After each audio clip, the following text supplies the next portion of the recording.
We had to land the point that, it's art-directed AI. There's craft with AI in here. And actually put these two things together, and that's a really interesting thing. You'll know as well as I do, if you're an entrepreneur, for every success you have, you've probably got two failures some way. It's kind of that they go hand in glove. A year ago, people go, oh, this stuff will be 5 years away, 10 years away. And the stuff they thought would be 5 years away is already here. Welcome back to another episode of Makes You Wonder. If this is your first time with us, this is a show where I, Oskar, have conversations with people from the intersection of art and technology about the future of human creativity in the age of artificial intelligence. That is really happening right before our very eyes these days. Please do subscribe and like the episode if you so feel like it. I very much appreciate the support as we get started with this first season of Makes You Wonder. And if you watched or listened to the show before, welcome back, friend. Please spread the good word. And also, if you feel so inclined, leave a review. I will send instant loving kindness, thoughts, and karma your way for that support. And today, I'm going to jump straight into it because this is a great one. In this episode, I'm speaking to Nick Price. Nick is the founder and CEO of Nmatic.AI. That's spelled Nmatic.AI. Pneumatic.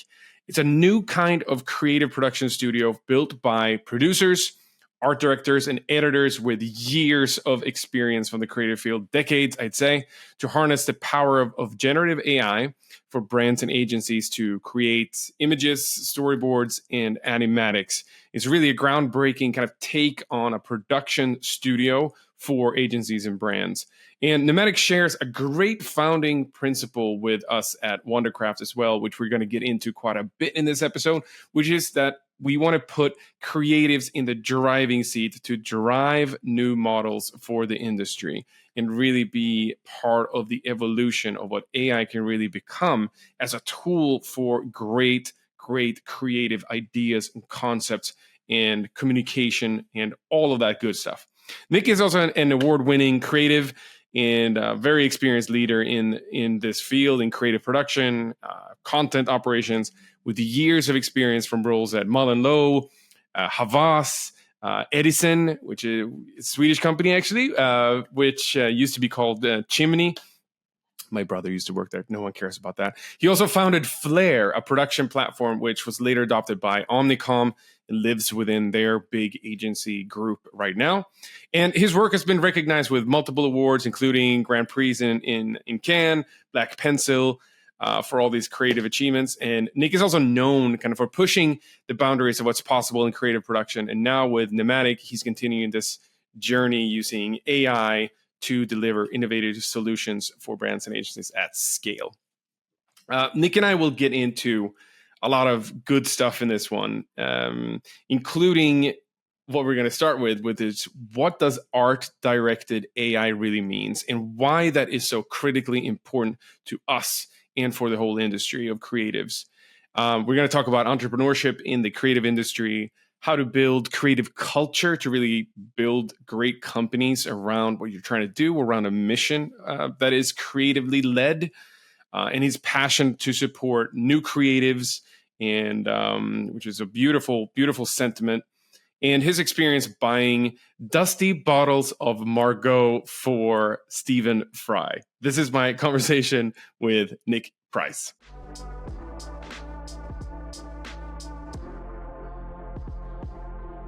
Where in the world are we finding you, Nick? I am in London. It was a sunny London. It's now gone cloudy, but yeah. Oh, no. I'm in London. Right before we hit recording, there was sun streaming on your face, and we were just there was. we were excited about that, to show this good side of London. But here we are now. Yeah. Very happy to have you on the show. I think this is going to be an interesting one for brands and advertisers and everyone out there who's watching and listening to see how AI can be applied in so many different ways. So I'm really excited to get into it with you today, Nick. So thanks for coming on. Thanks for having me.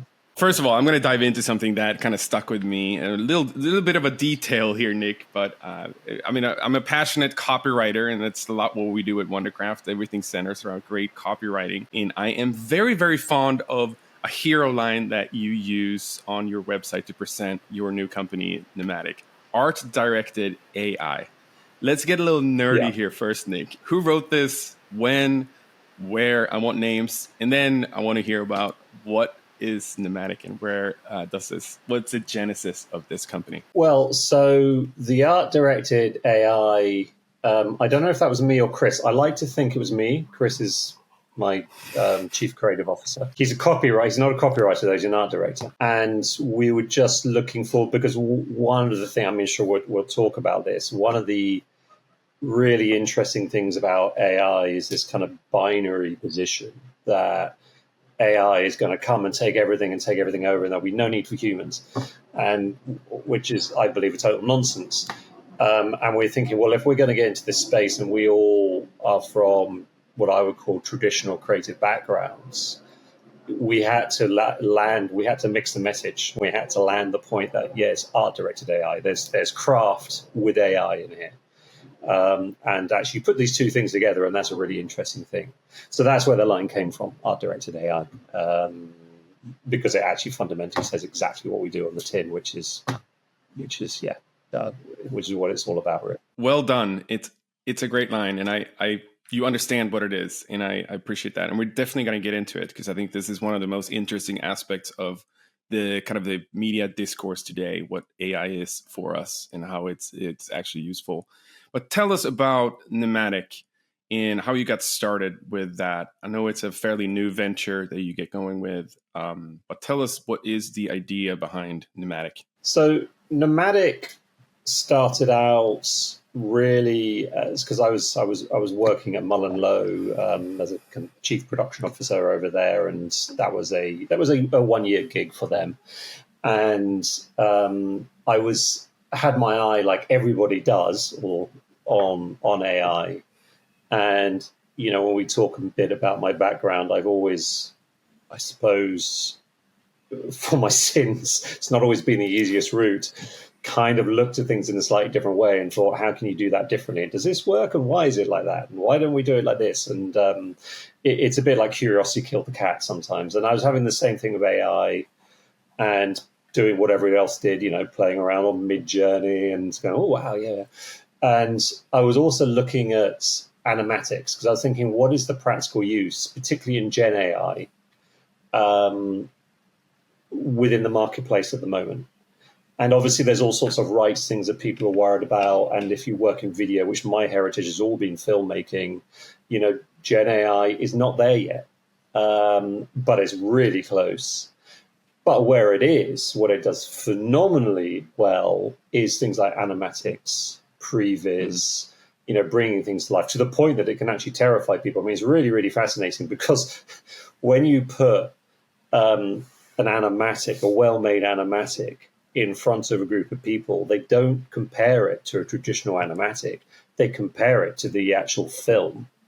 And that's quite interesting, because that isn't what you're meant to be comparing to. You're saying, look, it's lifting from this animatic to something which is visualizing in a much more powerful way. So the initial inspiration for Nmatic, and it's grown a lot from where it was around animatics. And actually, you could do these quicker, and you could do these cheaper, and you could up the quality. Literally a case of you could half the price, quadruple the quality, and do it twice as fast. And so what isn't to like in that space? And that's where it came from. And the name, obviously, Nmatic.AI, you take the AI out and you put it into Nmatic and you get animatic. That isn't my copywriting. That is another creative director called Steve Stresson. That was his name. And that's where the name came from. Now it's expanded into much more. It's expanded into stills. I think actually video is a viable thing very soon, but we don't sell it yet because we don't think it's ready. We're working with photographers, bespoke LLMs. It's a really fascinating kind of space. So I think we'll move into full scope production with AI first, and we'll still be able to do traditional production, because guess what? We've all got decades between us of experience of making stuff in film and photography and everything else. So we'll become an AI first production entity studio with the ability to use traditional methodologies and blending those methodologies. But for now, we're focusing on that kind of animatic side of things, and inspirational imagery, and et cetera, et cetera. Well, first of all, well done, Steve. Very clever. play of words there. Feels like you got this down only on the baseline level here on the hero line on your website and the actual name. I'm super impressed with that. So you said video isn't really there yet. It sounds like, I mean, and I can agree with that. Where do you think when do you think video will be production ready for you to work with to actually create not feature films but maybe shorter videos, etc.? Well, I mean, funny enough, I'm talking to some pretty well-known directors about making, shorts using AI at the moment. We know full well they won't be perfect, but from a craft point of view, pushing the boundaries of what is possible and what isn't, and the use case, I think is really interesting. But it's moving so far. So I think we'll release soon a sequence of animatics, which we've done over the last test animatics, not real ones, because you can't show the real ones, the test ones, over the last kind of 3 to 4 months. And even in that time, you can see an enormous progress from what you could do in the likes of Runway, and also you got Sora 3 months ago, and what you can do now. And you can remake the same animatic, and it's improved 200%. So, a year ago, people go, "Oh, this stuff will be 5 years away, 10 years away," and the stuff they thought would be 5 years away is already here. So my gut feeling is definitely within 2 years. I would not be surprised if there will be applicable uses within 6 months. But will people suddenly all go, "Hey, let's make everything in AI"? Absolutely not. Because actually there's still things about performance. There are still real merits to craft. I think there is a use case for AI film when it comes to mid and lower funnel work, where because the amount of content that is being required to be produced these days is exponentially growing. So, but the brands don't have the money to keep up. So something has to give. And my sense is for the real kind of, the really big stuff that you're trying to maintain budget at the top, but get much more efficient in the middle and the bottom. And I it'd be interesting in 2 years to come back and look at this and go, "Whoa, you were totally wrong." But my feeling is that is where the most of it's going to be. But having said that, in a TV show, in a film, in an advert, at the moment you might get a drone to do a shot, you might get all sorts of things, but I could see sequences being dropped in that are done in AI, that are just more efficient ways to create establishing shots, or whatever you're looking to achieve. So I could see it having a limited use within bigger traditional filmmaking, but it's not going to be the whole film yet. Having said that, I also think it will spawn a whole new kind of genre of AI, a bit like animation and everything else, the AI filmmaking, which will be its own kind of little side, or maybe quite large side kind of thing. But do people want to go and watch movies or adverts that are 100% AI at the minute? I don't think people are quite ready for that yet. But it has a role for sure. But you can imagine, maybe it's even hard to imagine a more distant future in that space. If you in 6 months think that it's ready for that kind of production of animations or shorter form, in a huge step into scaling production that is now taking lots of funds and resources, right? But what would it look like in 10 years? I think that's a really interesting thing. So when you work in this world, and any of us who have worked in this world, when you go out on LinkedIn or platforms, it's divisive. There are people that 100% hate the concept of AI. And I respect the fears they have about it, but I'm sure you would have been on the receiving end of some of that as well. But the reality behind it is that it's going to have an enormous impact. You can't undo the technology, but it's going to, I don't think this binary way of thinking about things is helpful. So if you think through history about big evolutions and what they've done, even in creative industries, you think of the beginning of digital photography and what everybody thought about that and what actually ultimately happened. Did photography disappear? No. Did photography get bigger than it ever was? Actually, yes. Were there purists that only want to work in film? Of course there are. Did it also give everybody who's got an iPhone the ability to raise the floor and create images they could have never have conceived of doing before? Absolutely. Did it stop the top photographers having an eye, a way of seeing things that is much more creative that your average person doesn't have? Totally. So these things don't become exclusive. They become tools within the matrix of things you might decide to use to deliver a piece of content. And, some people will be much more towards the AI. Some people will be much more towards the traditional. But the reality is they will all start to blend in the same way that you cannot conceive today of a world that is not digitally led. But there was a point in time where people thought digital was the end of everything. There was a point in time they thought CGI would replace everything. And if you go way back into movies and everything else, when they brought sound into movies, that's going to be the end of everything. Theatre will die. It didn't. So I get the fears, but going forward 10 years, I think AI will be able to do incredible things. But I don't think it's going to replace all these other skill sets. I still think you need the human. You still need the original idea. You still need different ways of doing things. But yeah, is it going to have a big impact? Yes, it will have a big impact. This is wonderful quote that I saw just recently. Someone sent to me from, I don't know if you know the photographer James Estrin. I think he's done a lot of work for New York Times. Anyway, he has a beautiful quote that I love, is that the photographer takes a picture, not the equipment. Few people care what kind of typewriter Hemingway used. And I love that. And it kind of speaks to what you're talking about, which I enjoy about AI too. And you can even have some fun with this thought experiment. You can go back to any kind of technological paradigm shift, if you want to call it that, even back to the printing press, right? Gutenberg. The church was very against printing a lot of books and information at a rapid clip rather than people and monks sitting and copying pages of books manually, right?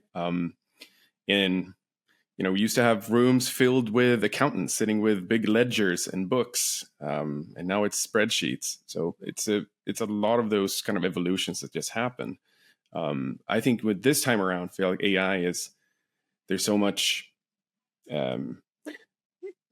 maybe not drama, but there's a lot of discussion around what it could be and the Skynet future and all those kind of ideas that I think influence actual conversation about what it is and what application it actually has. It's an easy thing to say that to instill fear in a process like this and the discussion about job displacements, etc. And I think there is a difference. The concept that AI can think for itself, I think is kind of scary to people. But I was, funny enough, listening to a podcast the other day, a history podcast, and it was talking about the Industrial Revolution. Started in the north of England in the 19th century. And it talked about what became the Luddites and how they was attacking basically, early factories and destroying all the machines. But it goes on to kind of point out that, yes, those machines in the short term were putting people out of work because it was suddenly we were doing weaving jobs at 100 times, 1,000 times the speed that a human could. But it created more wealth and more jobs than staying on the old system. But people in the moment, they can't see that. I guess what they see is the potential risk to themselves, as that's my job. What am I going to do without it? And that is, I think when we're working in the space, you have to respect that. You have to respect those fears. But I also think this is going to drive whole ways of working we haven't conceived of. Whole new jobs, whole new industries will start to come out of this. So again, in 10 years, I don't think people will look back and go, "Oh my gosh, that was awful." I think they'll go, "Wow, what was all the fuss about?" They probably won't even think about it. The only people I fear for are the ones that, unless you're towards the end of your career and you can kind of just coast out, you're kind of like, I could keep doing what I'm doing for the time being. But if you're 23, 24 years old going, I'm not going to engage with AI at all, but I want to work in the creative industries, I think that is a harder thing. But at that age, I suspect you'll just take it into your stride and you'll just use it as a tool and you won't think any different. The fundamental still remains that, people have different talents. And if you have a creative talent, you will still have a creative talent and you will master AI to be one of your tools to, communicate what you're trying to create. Some people might think that's quite kind of libertarian of me or thinking naive or whatever, but I genuinely believe that. And I think that's been the case time and time again through history. There is fear followed by opportunities, and it's how you engage with it, I think. I want to jump back a little bit in time, see how we got here, and we have lots to cover.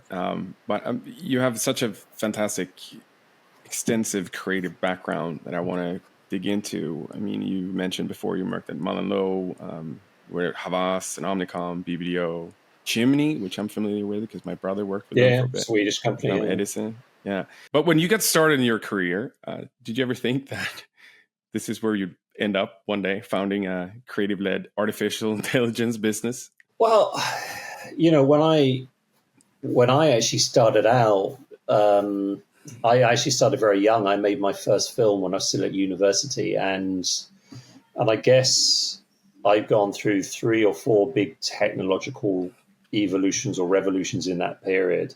When I made my first film, digital this was the late 90s, was just coming in. I cut my first film on a Steam Deck, the old film, literal cutting room floor. It was on its way out because Lightworks, Avid was coming in, these digital editing formats. And that was the first one. And then the second one, obviously, was the internet. Everybody talked about convergence for about 15 years. And when it finally happened, no one even blinked an eye. It just kind of seamlessly happened. And then everything was linked. And then, of course, you had the iPhone apps, all this, which changed everything again. And now you've got AI. Could I have envisaged this? No, I couldn't have envisaged AI because no one really thought. I mean, there was the Turing test and where are computers going, but computers were obviously a core part of Macs and everything of what I was working with, but they were nowhere near as powerful as today. Everything was way slower. The phones were, as I'm sure you remember as well. When you had to text, pressing the button 3 times to go between letters. I mean, the whole thing it seems incredibly archaic. But I think what I always had was a way of, as I said, the Cat 9 Lives thing was a way of challenging the norms and trying to find different ways of doing things. And if someone said you can't do that, you go, well, why not? Let's go and try it. So in that respect, yes, I think, something like AI comes along, it was almost blindingly obvious I was probably going to do something with AI because I was always attracted to that kind of entrepreneurial side, that what does this mean? How can we do things differently? Can we improve things? Does it do new things? And so that's always been kind of within me to an extent. And as I said, sometimes those things are amazing and lead you to great places. And sometimes they just lead you into a world of pain. So it's like, but you're an entrepreneur as well. It's a type of personality. It's a type of person. And if they're like that, they will always be interested in new technologies, new ideas, new ways of doing it. And it's just who that kind of person is, and I'm one of those kind of people. What was your first film about? Well, there were 2. The very, very first one actually was a documentary. I was at university, And actually, this one was shot on Beta SB, so it wasn't even a digital format. That wasn't the film. That was a drama called Drive, was my first film. But this one was one I made at university back in the day. The government were changing, it's very self-interested, were changing all the rules about how universities got funded. They were bringing in loans for students. And I decided to make a documentary about it. I raised a bunch of money for it. I managed to get it onto television. I managed to get access to top politicians, comedians like Stephen Fry. And actually, I got these things because, well, I just asked, And by the way, this is 1995, so back then you had to write a letter or make a phone call. You couldn't write an email because so few people actually had email. And what I was amazed about was these people coming along and saying, "Yeah, I'll take part in that." When frankly, you were a 21-year-old student that really had no idea what they were doing at all, no idea how hard it was to get something on television, and that was the first film. And the second one is I went to film school and I made a film. And again, there's a thing here. I worked with a visually impaired director, and I worked with a company to do a very early form of audio description, which opened the Leeds Film Festival and the Birmingham Film Festival. And, right there at the very beginning, there was already a hint, of how I am, which is like, oh, it's not enough to make a film. What is this thing called audio description? And you're working with a visually impaired director. It's like, yeah, it's, she could see, she could get her ideas across. She needed, good DOP, you could, but why not?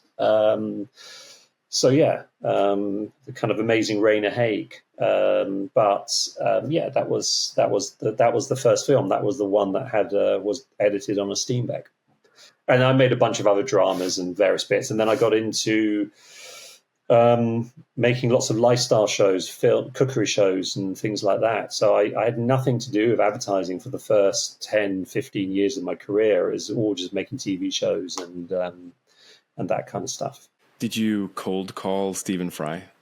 Is that what we can conclude from this story? First of all, Stephen Fry is one of the best voices of our time, in my opinion. Yeah. So how I got hold of him, and again, actually, funny enough, I was doing a really early form of crowdsourcing, because when I made that other film, I also wrote to loads of production companies saying, look, I'm a student making this thing. Could you donate towards this film? And I got all sorts. So I wasn't afraid. And I put this down to a trip to working in the States for 3 months, actually, getting over my British reticence to ask for money, being less shy about, not saying $1, ask for $10. But Stephen Fry was, because he was a rector of Dundee University, and Richard Wilson, who's also, you may not know him, but he's a well-loved British comedian. He was rector of Glasgow University. And actually, I went through the student unions to get to them and say, this is the project I'm doing. And then because they were on board, I got politicians. Anyway, and it was just what it really taught me. There was luck there, but it taught me that if you don't ask, you definitely won't get anywhere. What's the worst if you ask? They'll just say, no, I'm sorry, I'm too busy, or they won't reply, or whatever. So that's how you got those. But yeah, I interviewed him down in Cambridge, and I remember him well. He was, we had him lying on a lawn in one of the quads in the university, and I remember his sister is his agent, and he was doing it for free. And I said, can I get him a nice bottle of wine? And he said, he likes a nice Margot. And being a 21-year-old, I went to buy this bottle, and I was like, wow, I'm used to this really cheap. That's a costly bottle of wine. But top shelf. There was no need to find it over there. Dusty, yeah. And it's just. But he's. But yeah, he gave me the time of day, and yeah, he was great. So yeah, that was the very early days. Long time ago now. Yeah, but it feels like this is a straight line from this endeavor into entrepreneurship, because that we described as what I would call maybe beginner's mindset, where you don't know how hard things are, and you just, wow, how hard could it be? And you start dialing people and asking for money, and you brought that all together. It's a huge achievement, obviously. Do you see that that was the starting point of your entrepreneurship eventually? I think it undoubtedly was, and I think almost at every stage of my career, where I've done a lot of different things, as you say, it's been triggered by looking at things differently. And I think I worked out that my value to companies wasn't always, hey, you're an amazing writer or creative or producer or whatever. It was actually you've got this breadth of skills, but you look at things differently. But that is a curse and a blessing, because people don't always like change. They don't like to do things differently. So one of the biggest challenges I think that faces an entrepreneur in the creative world is culture, and the shifting cultures and how cultures interact and creative cultures. And I think you really have to understand those, and you really have to have the ability to lead with those and bring people with you and hold them and protect them, actually, because you need those talents to be able to deliver what your vision is. So, I'm always very mindful. In fact, in this whole AI space, I'm extremely mindful about how do we empower creatives to use AI to their benefit? How do we make creatives the masters of AI rather than AI the masters of creatives? And that's very important to me. And I think you learn that as you go through these. I'm not sure what your experience is. You come from a slightly different part of the industry, but you'll have the same kind of characters, the same kind of pushbacks, the same kind of fears. So that's a really important part of it. But yeah, the entrepreneurship thing has always been there, which is why I've never just been a producer or something. I've always kind of had this kind of business hat, or whatever you want to call it. I don't fit neatly, I don't think, into a box or a pigeonhole, really, which is, again, is a good and a bad thing. So I think that's a good thing. I kind of want to be in that box, the undefined, the undefined box. I think it's fun. Ultimately, everybody's definable, though, aren't we? We all go. Yeah, maybe very just lump us into entrepreneurs or troublemakers, depending on how you look at us. But, yeah. All right. So there's a lot of things there that I'm interested in, because what you touched upon there is the kind of the change management that happens. There's innovation happening. There's so many opportunities coming. Just the past couple of 20 years, what you just described, right? From Avid changing how film was edited and cut. My brother's also an Avid fanatic and been stuck in that for most of his life at this point. But look at all other technological advancements, obviously, in media, with the iPhone in 2007, and how that changed formats and how we consume and how we produce. And then there's another part of that, which is kind of the creative industry and how that evolves with those technological kind of advancements. And you've been in the creative industry for a long time, and it seems like you kind of started in the journey of being a troublemaker a little bit. And I want to learn if that's the case, because that's kind of how I read your resume. You kind of been at these bigger companies, but been a change maker in how you approached flair, which we talked about before we started recording as well, how you kind of have been kind of the entrepreneur within very big corporations that, in my experience, many times, talking about the big holding companies, etc., they're huge.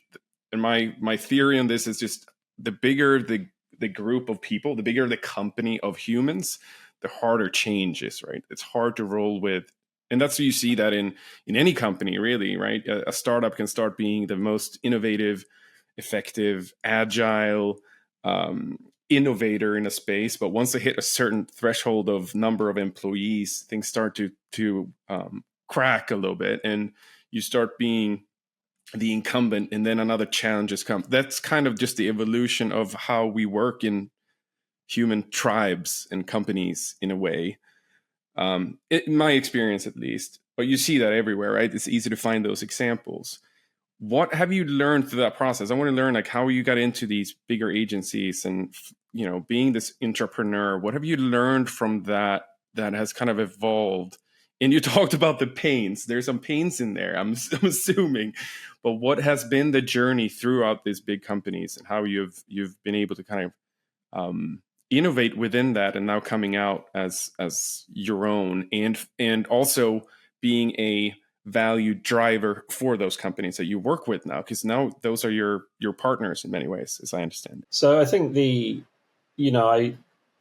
when I first came to London, I worked for a publishing group, and I was turning books into TV, and that was the beginning of that. And that was a company called Octopus, and owned by Hachette, but that actually business probably had 250 people in it. Famous, I think, Conrad Octopus, Hamlin, Mitchell Beasley, great kind of names. And that was the beginning of working. And I guess that was in-housing, very early stage in-housing in 1999 to 2003 or 4. And what happened was, along the way, I did that, made more TV shows, and I started funding. I couldn't get funding for a particular healthy eating show, and I went to the British Heart Foundation, and they put money in. That's how I started into advertising. And this is how I started into bigger organizations. And of course, I was quite happy. I love making TV shows. But again, that element of being an over-curious cat, I was like, oh. And so I was kind of in what I call advertiser-funded production hell for a few years, because this is what changed it all was the advent of YouTube and the ability to do shorts and all sorts of things. And you had to make big TV shows. And those big TV shows, when you had brands involved, you were getting into the world of big brand, big broadcaster. You were the minnow in the middle, trying to negotiate between these two big people. And in your mind as a creative, you were going, yes, but I know you as Mr. or Mrs. Brand would love to see this in your show. But honestly, the audience here the product is the show, and the audience are the consumers. You are the next product that you need to bring something into it to make it. So you had to learn diplomacy of how to communicate these things. So people aren't always necessarily interested in your brand, but they might be interested in aspects of your brand that has something of value in a show that brings the two together. But that was very interesting, I think, to agencies. So I set up an in-house arm for Havas. We started making all sorts of really interesting content for all sorts of brands. A lot of the time, it was quicker and cheaper, but also beautiful quality in comparison to creative agencies. Then I went creative agency side into BBDO, and that grew very fast. What we did there, Flair, that grew up to 20 markets, and then there was a tech platform built. And I think in all of them, what you need in those big organizations is you have to have a champion somewhere at a senior level. Even if you're at a senior level, you are the change maker. So straight away you walk into a room and some of the people will be like, oh, thank goodness, Oscar's here. And the other half will be thinking, there he is. and that's a challenge. But what I would say is, in the really big organizations, and particularly when you get up to the C-suites and you have the organizations operating as their P&Ls, you have to start thinking differently, because you and I might be thinking just about the product, so what we want to make and why that is a good thing for the brand over here or whatever it is. And that you can be quite clear about. But then you've got all the other bits on the chessboard, which is like, well, actually, that big agency is it in its interest to work in this way? Does it really want to work with that partner? There's a sister agency over there. Do their creative cultures really come together? So you have to kind of learn how to be a diplomat and a politician. And I am not a natural politician.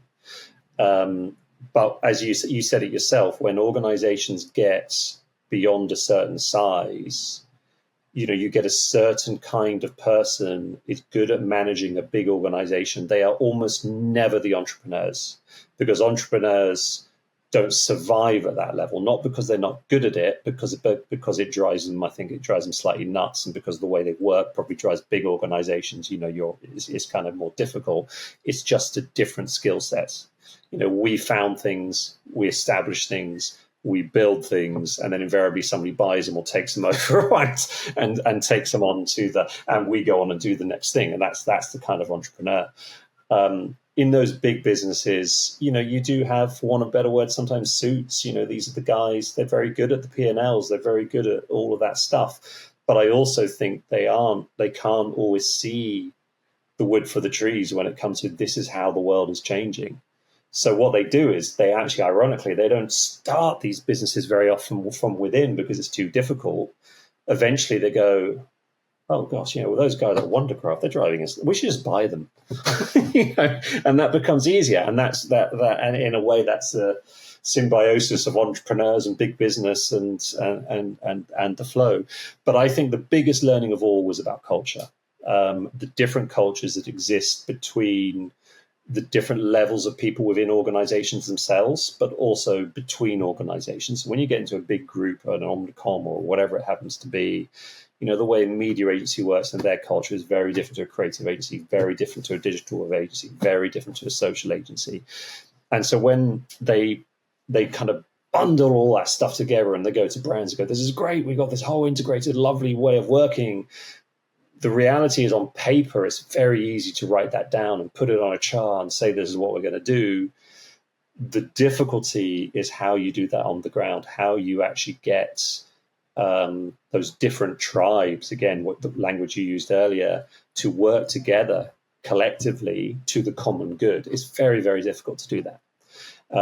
So although it's very hard to do a startup and be a tiny player, literally a minnow swimming amongst kind of sharks and whales, you do have the benefit that you can be really fleet of foot, and you do have the benefit that you can, hopefully deliver on your vision and you can lead properly and grow it.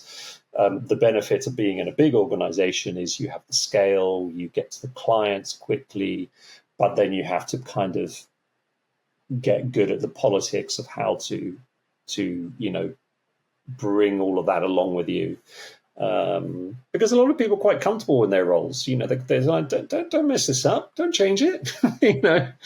But another really telling thing I find as well in big organizations is they'll look for an answer to a problem, and they will often get somebody who looks like them, sounds like them, comes from, if you want an answer to how to do production differently in advertising, my first point of call wouldn't necessarily be somebody who works in advertising production, a traditional head of production or something, because they tend to have, I see them, a lot of the people trained to swim in their swim lane.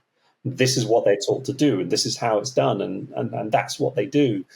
So it's very difficult for them to go, well, actually, we should do this entirely differently, because they don't necessarily have the knowledge of how things are done differently. And equally, if you bring somebody from a totally different world in, they don't understand the culture or the knowledge. So it's tricky. That change management is tricky. And I think that's where there is a role for entrepreneurs. And that's where you can do that successfully within the wider groups. But you have to, you will, when you do that, you'll have successes, but there will also be times where it's kind of hard as well. And, you're kind of like, oh God, but it's exciting. It's a different way of working.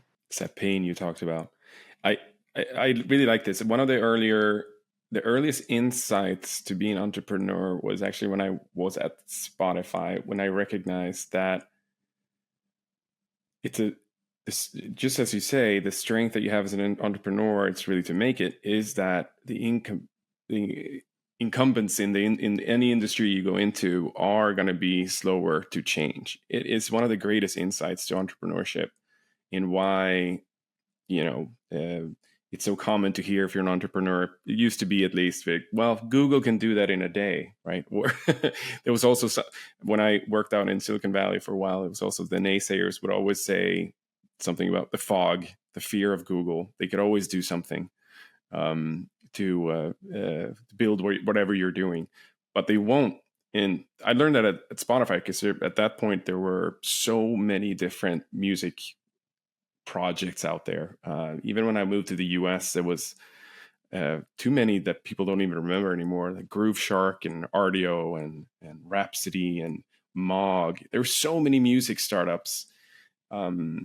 And the fear was also like, Apple can do this in a minute, or Google is going to do this, but they couldn't. They needed to have a visionary who could really challenge all those beliefs and believe enough in creating something new. And that really is what matters at the end of the day. And I like that insight in what you're talking about. Is that that's kind of the animal kingdom of companies, and how you work with clients now, because you're working with all of these agencies and brands, etc. And you're not, as you said, maybe going in and challenging how they're doing production now. That might not be the way to work with your clients. How do you engage with them today with Nmatic to not step on toes, but come in as a good additive? What is the approach that you're using at Nmatic? I think you can't. Eventually, you are going to tread on toes. There are, agencies. In fact, I'm quite sad at how agencies are so slow on the uptake of AI and suspicious of it. They talk a great game, but they're not actually doing that much, And actually, the big groups will go, "Oh, we're spending $250 million doing AI," and it reminds me of politicians when they go, "We spent this much," and you're thinking, well, what does that actually mean? It sounds great, but actually, what does it mean? How does that affect, if you're a politician, how does that actually affect people on the ground at home who, have various challenges they faced? What does that $250 million mean to them? And the same for agencies. What does that actually mean for brands? And how are you actually creating that figure? So I'm inherently suspicious whenever I hear those grand, because actually having been on the inside of those organizations, to your point, things move very slowly. It's very hard to affect change. And my particular interest in this space is in Gen AI. And, they might be much more about saying, oh, we're doing a partnership with NVIDIA and it's all about assistive AI in post-production to do automation. And that's fine. That's fine. But it's very vague. We've found, I come at it with a very open mind. The whole AI assisted or art directed assisted art directed AI. Sorry, getting my own line muddled up there. I think is very important because we want to say to brands, look, no, we're not just some dudes that put it in a machine and out it comes. And saying to agencies, we are actually come from your world. We understand this world really, really well. Now, some people may love to hear that. Others might be horrified to hear that. So you can never please everybody. But what I do think is when brands find out that they can do things to the same, if not better quality, much faster, cheaper, with those skill sets involved, it's interesting, right? Now, that doesn't mean it replaces everything. It certainly doesn't replace the big agencies. We're not going out there saying, hey, BBDO, step aside, we're taking on Mars, with our tiny team. Of course we're not. But can we add value to you? Would love to. Are we a challenger to you? Absolutely not. That would be insane. That's like saying, the Isle of Wight is going to invade America. It's like, well, good luck with that. It's just like, it's not an issue. But maybe the dudes in the Isle of Wight have an awful lot to offer. Maybe there's something you can bring to the table. So really, yeah, we're trying not to, I know I said you always tread on toes, it's inevitable. We're trying not to at this point. We're trying to find how we can help, particularly creative agencies, other agencies in the space, because I think there's a skills shortage there. They all think they can do it, but what happens is you go into a room, you start demonstrating what you can do, and quietly the room goes a bit quiet as they go, oh, okay, these guys are well ahead of where we are. And, brands are absolutely interested, absolutely want to do stuff. But then you get the legals of AI. So, this is a break on the industry at the moment where people are worried in Gen AI about how they got the content and everything else. And this is where bespoke LLMs come in, whereby it's all controlled and everything else. So at this point in time, I don't have a solid answer because it's still slightly Wild West out there. So you're trying to be useful to people and not piss too many people off, and also stay ahead of the technology. Really thinking about what works, what doesn't work. Keep testing, because it is so fast moving. You have to think, and what are the use cases? It's interesting. Midjourney at the moment is coming out with update after update, and they're incredible. And there's this wonderful and beautiful work being created. And I'm looking at it going, well, this is great, but what is the use case for a brand with this? Can you actually do this? How do you maintain? How do you actually get the absolute control you need in AI to deliver something that's meaningful for a brand? So all of these things are all works in process in the industry. And my sense of it is you fit in where you can, you add the value. My sense is we need to wait a year or two for all these court cases and various things to happen for the industry to find its feet about how it's going to interact with. And then I think there's going to be an enormous explosion of work and different ways of working at things. And really what I got my eye on is being 100% ready for that surge. So you're on the front of that wave, whilst also kind of building your business in the background over that 2-year kind of period.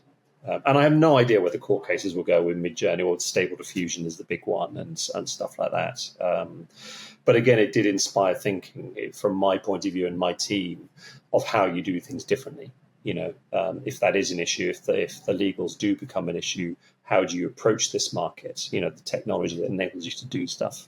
And there are ways you can do it. There are ways you can empower creatives and photographers and everything else. And really, we're engaging that way. So the other big way we engage is, if we're engaging with agencies and brands, is with the talent pool out there, and how you bring them alongside is really interesting as well. But it's very early days still. So, we've only been going it's a matter of months. It's not years or anything. So I feel like you are describing the exact same journey we are on at Wondercraft so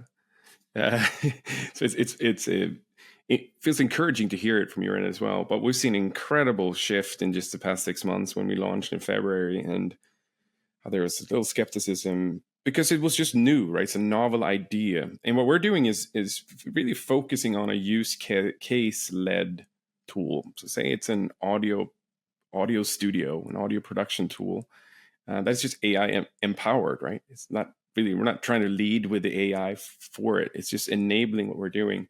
And we're not in video or anything like that, which is too early to really, like you said, it's in its infancy still. But audio is really on par with studio productions now, and just creates such amazing cost and time and energy benefits to users that empowers them. And I'm happy to see that people do latch on to that quite quickly once they get ahead of. I mean, we also have the naysayers, like, get out of my room. I'm going to keep producing the way that I've always done. And that's amazing. But we try to make it about the creator as well.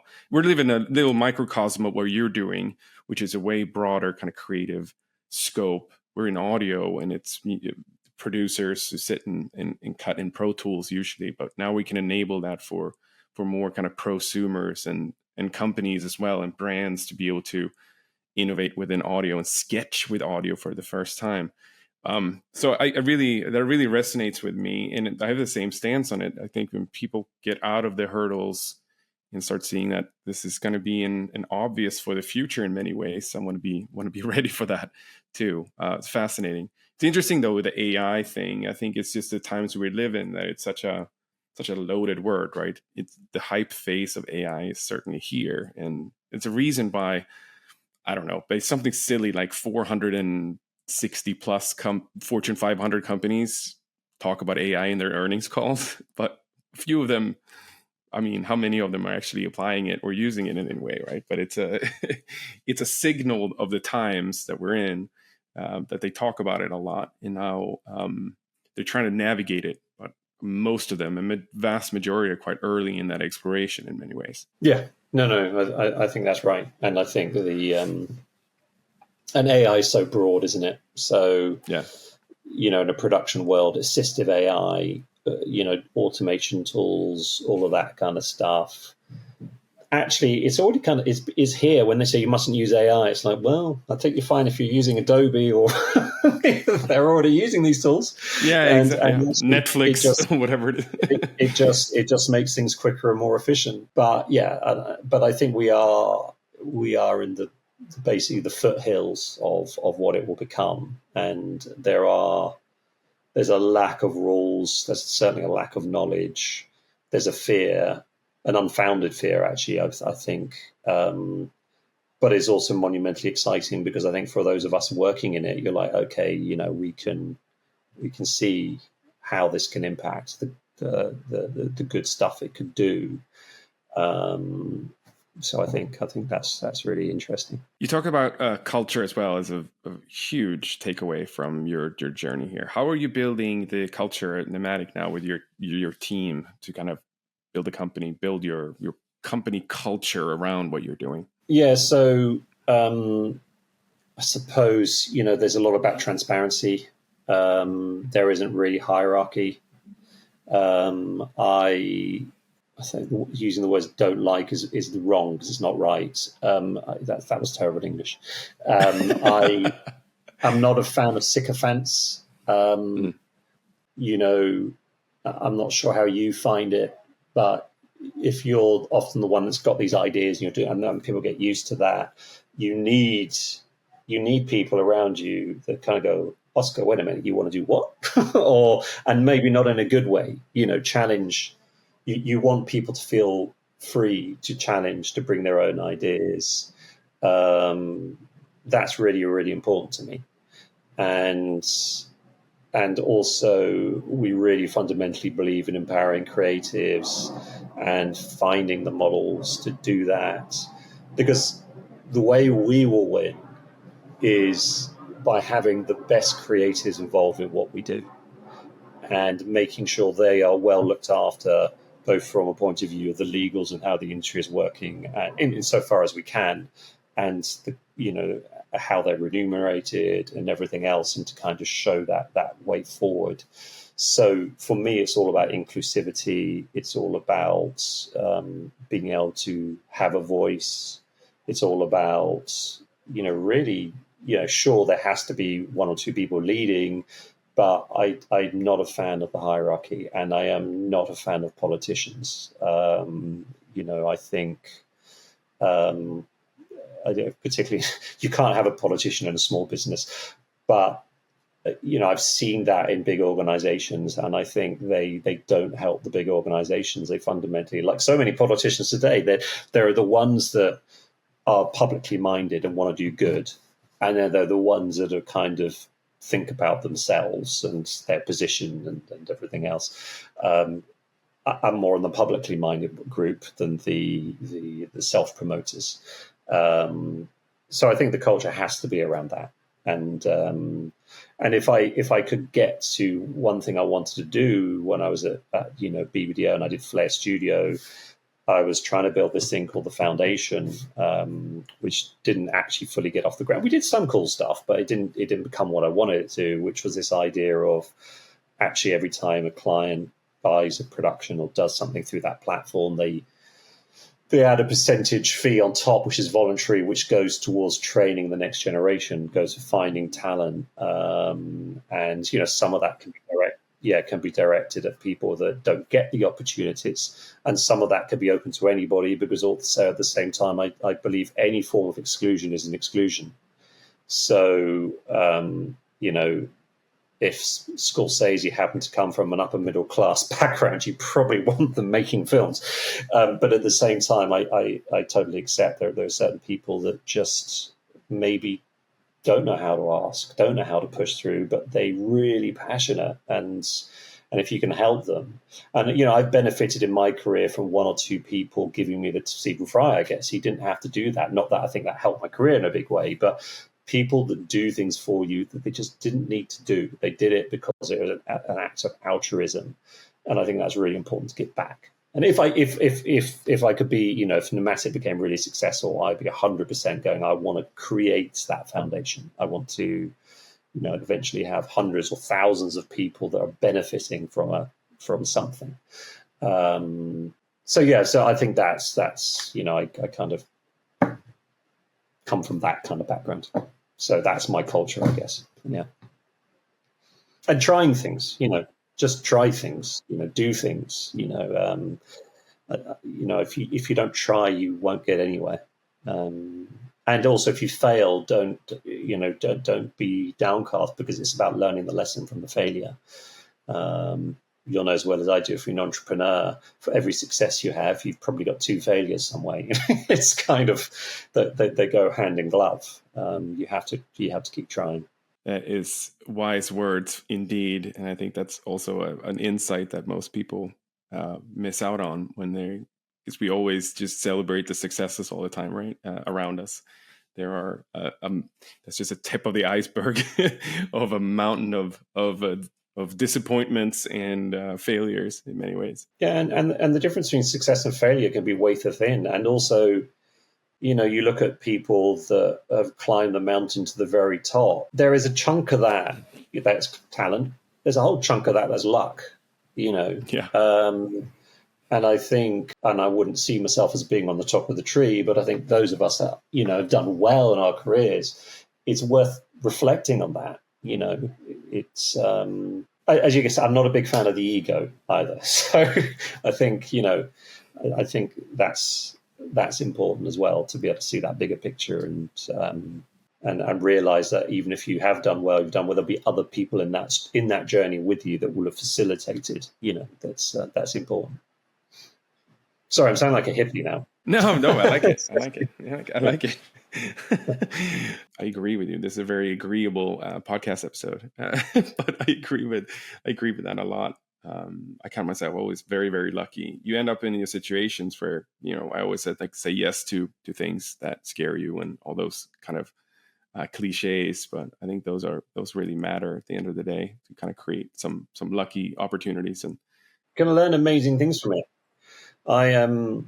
I was, funny enough, I was telling my daughter the other day, we were driving past somewhere, and it was where I once did there were 5 of us who had to give a speech, and it was and I was younger, I was in my 20s, and it was a huge kind of auditorium, which is, and I was the third speaker up, and I had this horrible moment where, and I written out all my thing, and I'd over prepared it, and I was sitting there listening to these other guys talking. I was like, oh no, this is completely wrong and irrelevant. And I had about 8 minutes until I was up, and there was only a few things you could do. Run. It kind of goes through your head and go, no, that's not a good look. And I learned something really valuable in that moment of terror. And I just wrote down 5 points on a piece of paper. And that's what I went up with, terrified. And I just thought, all I have to look at them and make sure I've covered those 5 points, and I've kind of made what I needed to do. And I'm sure it was probably a bit more rambly and everything else than I needed to do. But that got me through. But it taught me something about public speaking, which is, A, if you know what you're talking about, you don't really have anything to fear because you're more knowledgeable than the audience. But B, just keep it simple, because you know your material. You don't need the props to constantly read it word for word. And there's nothing worse actually than seeing someone who's kind of reading off when you get those presentations even, and they're just reading the PowerPoint, and you're like, well, I can kind of do that. Yeah. It's like you lose the passion, you lose the extra bit. And that was a terrifying but very, very useful lesson I learned early in my career around public speaking, and I still do it today. I'll just have a few points, if it's and go with that. Also good advice. Public speaking, people fear that worth more than death, I hear. So it's a good one. I mean, it still gets me sometimes. I'm not sure about you. Yeah. There are times you're 100% comfortable, and there are times you're just like, oh, is this my mother? Why has it gone high? It's just like, why am I sweating so much? What's happening? Yeah. What's happening to my hands? And sometimes you're saying something, did I seem nervous? I'm like, no. It's like, I felt it. So yeah, I think it's just normal. It is indeed. We're coming up on time here, Nick. I'm taking so much of your Friday afternoon. One thing that I was curious about, you talked about brands, and in the beginning, you talked about brands needing to produce more now, which is an interesting aspect of just the evolution of how technology and communications and channels and opportunities we have. It feels like back in the day, brands used to do advertising to just get in front of people. But now brands need to be content creators to a large degree, right? They need to have a presence and have a voice of authenticity and be able to talk to people directly, which they can through so many different channels now. What are some brands that do this well, in your opinion? Maybe not using AI to full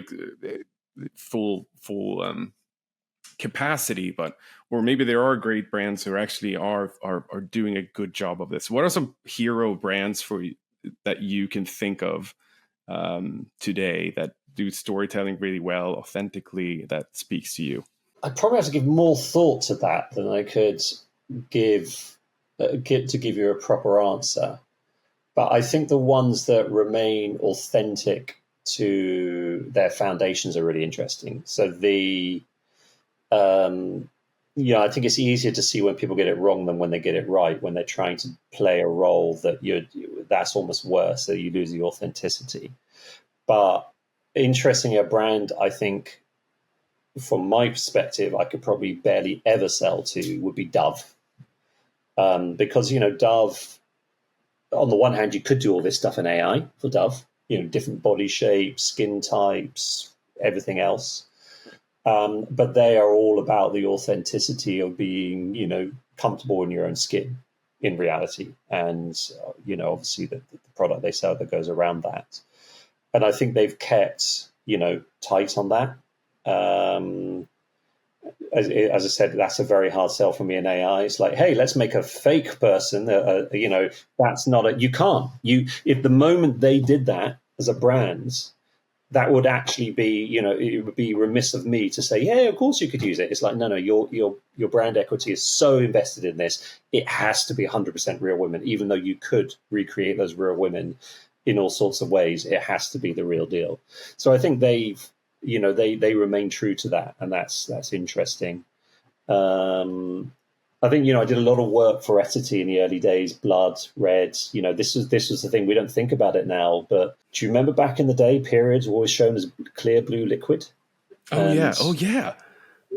What the hell was that? And Essity came along this is when I was at BBDO, and we made Blood when we made Red Fit, which was basically showing women doing sports and showing blood, and no blood should hold us back. And it went from there onwards into, okay, now we're actually going to show, periods, pants, also. So it got banned in a bunch of countries, exactly what the brand wanted, to be able to.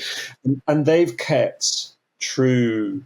And now it's quite interesting because now people are like, oh, here we go again kind of thing. But actually, when you think that started 8 years ago and it's totally transforms how people, I was going to use the word the acceptability of it, which seems ridiculous given half the population of the world have periods. But I think they've kept really true to all of this kind of stuff, and trying to empower that in women and looking at the whole kind of everything that surrounds that. And, 9 years ago, it was still blue liquids and keep it a bit quiet and let's not talk about it. And so I think that was another really interesting one. And obviously that was one I worked on, so I know it better. And I'm not intending to kind of blow the trumpet there. That was lots of very talented people at Abbott Mead. I think the interesting thing going forward is going to be personalization and how that's going to work for brands, and I think AI has a role in that. But what I don't know is to what degree people will accept AI creating those kind of campaigns, like where the authenticity level will run out, how far you can push it. I don't have the answer to that. But I also think, and I'm getting slightly off track now from your original question, I also think there's a very interesting world whereby performers, actors will be able to license themselves to be used in an AI format. So you don't have to fly people across the world to appear in something. You can recreate them. You can already kind of do that, but I think AI will have roles in that. But how AI and authenticity come together, I think, is a really, really interesting question. Because as soon as you say it's AI, people will go, oh, it's fake. But then on the other hand, if you don't tell them it's AI and they just buy it, is that fine? So there's all sorts of interesting moral conundrums which, again, we're in the foothills of all this stuff and it will find its place. But I think we have to be very, very kind of respectful of and, we might get shot down because we're always talking about AI, but in a way we're bringing the change, so it's something natural we'd expect to be shot at. But I think we need to be respectful of the fears that other people have, and then work out how that all comes together. Because I don't think there is a need to fear it. That's but people will. I'm going to have to think of some other ones that I really rate in terms of authenticity now. But we'll bring it back for the next episode. I'll prepare you. You can bring some good examples. I did. If that was in the notes, I should have read that one earlier and done my homework. So sorry. Hopefully that answers your question. All right, we're going to wrap up. I have two more quick questions for you. What's currently inspiring you? Are there any books, podcasts, or projects that you're particularly excited about that you want to share with us? Well, I'm working with photographers, and I think this is a really, really super interesting space. Looking at how you create LLMs, how you build content that's very bespoke, which doesn't, isn't based on Midjourney or the other kind of platforms. I think that's a really, really interesting area in tech, in AI at the moment. Personally, from podcasts, I mean, I'm a history buff. I'm a political buff. It's got nothing to do with technology, but I love something. There's that podcast called The Rest is Politics in the UK. And I love that because I think our politics is tired. I'm a bit scathing of politicians. My other half, who's a psychologist, is always like, you shouldn't be so judgmental, because it's very easy with politicians to be judgmental, and she's 100% right. You need to step back and go, actually be more curious. But I think what I like about it is they talk in a way that politicians don't tend to about current issues, and I love the fact that one's on the left wing, one's on the right wing, and they just talk sense, and they're engaging, and they listen, and they understand, and they commute. To me, I just think it's an immensely. So I go running. So I used to listen to music when I run. Now I listen to podcasts. So there you go. That's a good one. I'm actually writing about that in an article I'm writing. I don't know when it's going to be published, but just on that topic of politics and podcasting. Yeah, well, they're very authentic. Those two. They're very authentic. Talking about authenticity. And they bring the discussion about politics into just bringing it down a level and make it more approachable and interesting to kind of dissect, I guess. I find fascinating. There are a few good podcasts. Yeah, no, it's really good, and it just makes it accessible. And I think they cut through all. There's so much kind of smoke and mirrors in politics these days that they kind of cut through all that. And I think that's the reason it's so popular is I think people wish politicians were like that and they debated like that, but they don't. They're just, you see what goes on in the States, you see what's gone on in the UK with Brexit and everything else. Everything's so adversarial, and so no one talks about the issues. It's like it becomes like character assassination on a mass scale. It's quite. I'm not sure I want to be a politician. I think that's. That sounds having talked about politics in organizations, that is the next level. That's the proper stuff. And we talked a little bit about this earlier, but you have a very big passion for new creatives and voices coming into the creative space. But for those entering the creative industry now, what advice would you offer of balancing creativity with technology, and how can they kind of stand out or carve a path forward in the future? I think you have to do. Yeah, I thought about this as well, because my daughter, who wants to, at the moment, she wants to be an actress, but she gives a huge amount of effort to it. Every Saturday, she goes out every Saturday, goes to this kind of drama college, and I was thinking about when I was talking to my parents about wanting to be a writer and a producer and all this kind of stuff, and they were trying to, what about an accountant or a lawyer? And I kind of pushed through, and I just ended up doing what I wanted to do. And I think my advice to a young person would be follow your dreams, follow your heart, because what you're good at, what you're passionate about, you will end up being good at. And when you're, particularly if you live in the West, when you don't have kids, you don't have all the overheads, all that stuff, that's the time you can experiment. That's the time, if it goes badly wrong, you can live out of a rucksack on a friend's sofa, or couch. You can experiment. You don't need huge amounts of money, so you can just do stuff. And I think my advice would be just go and do stuff. When you're at university, stop worrying so much about all this big, of course you want to do your studies, of course you want to, but actually this is a time you can go out there and whether it's you picking up an iPhone and doing photography, or whatever you're doing, just do it. And find where your passions are and then follow those passions. I don't think there is this kind of, we open talking about the binary and the kind of dichotomy between tech and creative. They're not mutually exclusive things. Creative inspiration and what makes somebody creative is their way of seeing the world, their way of interpreting things, their way of communicating. What makes a picture great isn't that, hey, it was nicely framed. It's that it tells a story or it shows you something you've never seen before. And in a way, these are the things that make things kind of pop out and different. And that's what you've got to find. What are you good at? What can you do? Find that and then run with it. And don't be afraid of asking for help, contacting people. The worst that can happen is someone will say no. In fact, the worst that can happen is someone ghosts you. But then you just go, fine, you'll get a lot of those. But some people will give you the time of day, if you ask a question. I don't know many people, somebody rang you up or sent you an email going, I'm a student or I'm 23 years old. I've got this challenge with sound or whatever. Or, I know you worked at Spotify and could you give me some tips?